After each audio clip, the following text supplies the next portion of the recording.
তো আজকের এই ভিডিওতে আমরা এমন একজন মানুষকে নিয়ে কথা বলবো যার হাসি, যার মানবিকতা, মানুষের পাশে দাঁড়ানোর মনোভাব আমাদের অনুপ্রাণিত করছে। ঘটনাটি শুরু হয় কয়েকদিন আগে। করে তীব্র ব্যথা অনুভব করেন হাদি। পরিবারের সদস্যরা প্রথমে বিষয়টি গুরুত্ব না দিলেও একটু সময়ের মধ্যে হাদির অবস্থা দ্রুত অবনতি ঘটতে থাকে। জরুরি ভিত্তিতে তাকে প্রদত্ত হাসপাতালে নিয়ে যাওয়া হয়।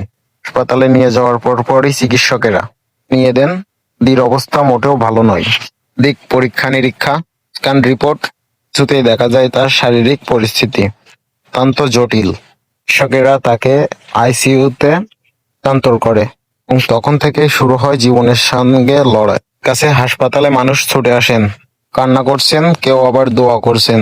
হাসপাতালে করিডোর জুড়ে একটা অদ্ভুত নীরবতা, যেন সবাই অপেক্ষা করছে ডাক্তার এসে কখন একটু সুখবর দেবেন।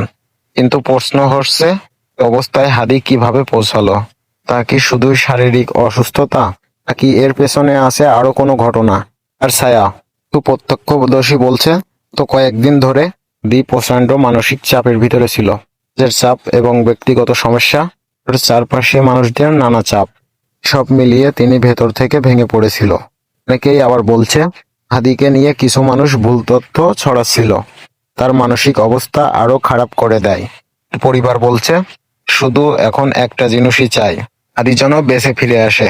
তার ছোট বাচ্চা, তার স্ত্রী, তার বাবা মা সবাই প্রতিদিন অপেক্ষা করছে ভালো খবরের। বর্তমান পরিস্থিতি হলো, চিকিৎসকেরা বলেছেন হাদির অবস্থা এখন সংকটজনক, তবে তারা চেষ্টা করে যাচ্ছেন স্থিতিশীল রাখার। প্রতিদিন নতুন করে চিকিৎসা চলছে, নতুন রিপোর্টও আসছে। শরীর প্রতিটি মুহূর্তে লড়াই করছে। আমরা যারা তাকে চিনি, আমরা তাকে ভালোবাসি, আমরা সবাই শুধু দোয়া করছি, আল্লাহ হাদিকে সুস্থ করে আমাদের মাঝে ফিরিয়ে দাও। আমরা ভিডিও শেষে ওদের কাছে এটাই অনুরোধ, যতটুক পারেন হাদির জন্য দোয়া করেন। দোয়া মানুষের ভাগ্য বদলে দিতে পারে। হয়তো আমাদের সব একসাথে করা দোয়া অন্য নতুন একটি নতুন জীবনের দরজা খুলে দেবে। আদি, আমরা তোমার অপেক্ষায় আছি, ফিরে এসো ইমুকের সুস্থ শরীরে, আগের মতোই আমাদের পাশে দাঁড়াতে। এটাই ছিল আজকের বিশেষ প্রতিবেদন, আদির শেষ অবস্থা সম্পর্কে সর্বশেষ আপডেট। নতুন কোনো আপডেট পেলে তা আপনাদের জানাবো। সবাই ভালো থাকুন, নিরাপদে থাকুন, আর হাদির জন্য দোয়া করতে ভুলবেন না। ধন্যবাদ সবাইকে। বাংলাদেশ XYZ চ্যানেলের সাথে থাকার জন্য চ্যানেলটা সাবস্ক্রাইব করতে ভুলবেন না।